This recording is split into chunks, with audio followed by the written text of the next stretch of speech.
Matthew chapter 6, verse 5 of verse 6. When you pray, dili if you pray. Kung mag-ampo ka mo, so gitudlo ni Jesus Christ ang negative. Kumbaga, kung mag-ampo mo, ayaw inani. Don't do it this way. When you pray, do not be. Dapat dili inunani. So, tingnan ang instruction sa Ginoo. Dili daw ka ng pakita, dili na murag hipokrito. At sa verse 6, giusab ni Jesus Christ, but when you pray, okay, twice, ibalik niya. Ang una, negative, sunod, positive. When you pray, ayaw inani. But when you pray, do it this way. Okay? Kung mag-ampo mo, ayun diri sa verse 6, gihatag niya ang right formula. Go into your room, close your door, pray for your Father. So, gigamit nga word ni Jesus Christ is, sa panahon nga mag-ampo ta, naagi di ay prayer na wala ginatubag sa Ginoo. Naay prayer na ginatubag po sa Dios. Negative and positive. So, in parallel of this verse, ambak ta sa verse 16. Verse 16 of verse 17. In parallel of this verse, ingon na po sa verse 16, when you fast, negative na po. Dayon sa verse 17, but when you fast, positive na po. Klaro kayo, no, nga there are fasting and there are prayer which are not acceptable and there are fasting that is acceptable. Okay? Twice, gibalik-balik ni Jesus Christ. Nga naay prayer nga wala ginatubag, ug naay fasting nga wala ginatubag, ug there are formulas nga insakto, accurately, unsaon para tubagon sa Ginoo. Okay?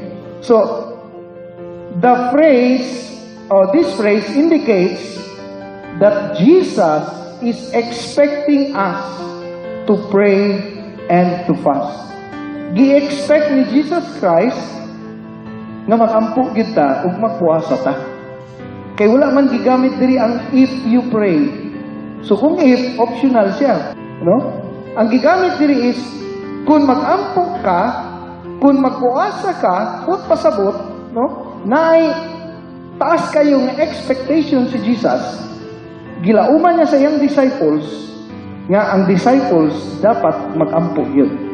Ang disciples dapat magpuasa yun.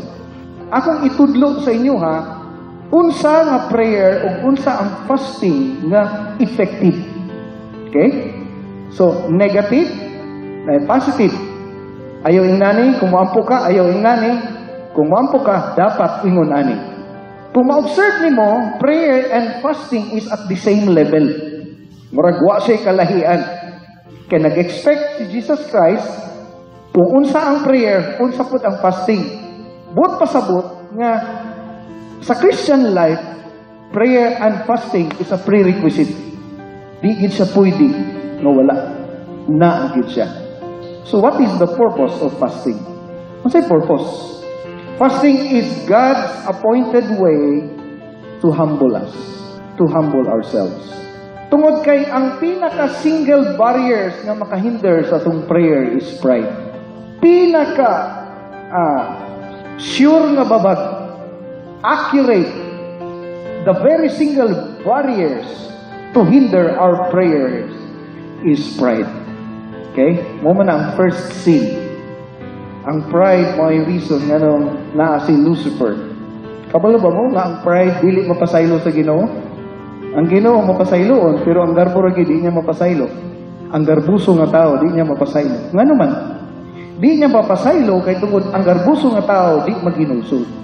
Kasagaran o halos garbuso nga tao di maginulsol. Ang garbuso nga tao dili gani maka-learn to say sorry. Pinaka-barriers nga makababag sa atong prayer is pride.